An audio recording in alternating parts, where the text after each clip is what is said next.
The idea there would be a global computer collapse upon entering the 21st century was so absurd, it makes sense to mine that for comedy. While not the first to utilize this sort of premise, Y2K attempts to show this electronic apocalypse through its teenage characters. Director-co-writer Kyle Mooney has a few amusing ideas, along with a horror element he incorporates into the movie, but that also stretches where the humor falls short and it struggles with attempting to build and develop the characters.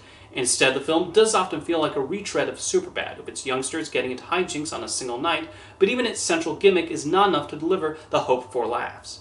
The movie has some fun with transporting the viewers back to 1999, although most relies on references and computer screens. The utilization of those Windows and Apple desktops of the era does produce some smiles, especially the opening scene, which is done entirely on the computer screen. Hearing that dial-up sound and other familiar trademarks of that era of computing does bring one back a bit.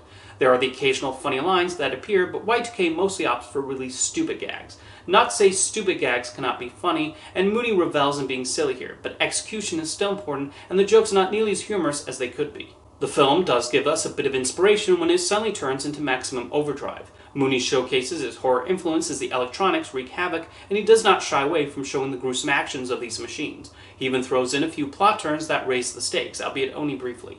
The rest of the film is more relaxed in how it approaches the premise, not unlike the stoned video store clerk Mooney plays. A major problem of the film is how flat the teenage protagonists are. The actors do an okay job playing them, but none particularly stand out, and even their one defining trait is not enough to make them individually interesting. When Y2K attempts to have sentimental scenes, these prove to be especially weak, as the dialogue is routine and the required investment in the characters is not there, so it's hard to care that much if they'll make it out of this fight with the machines. Ditto with the budding romance between computer enthusiasts Eli and Laura. So many of the jokes are relying on cheap gags, and while one can easily see how they could be funny on the page, the delivery feels off.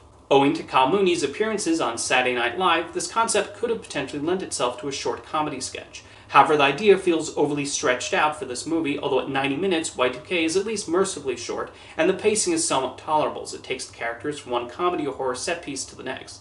So much of the movie is just waiting for some potentially funny line or scene to hit, and the successful joke ratio is disappointingly hit or miss.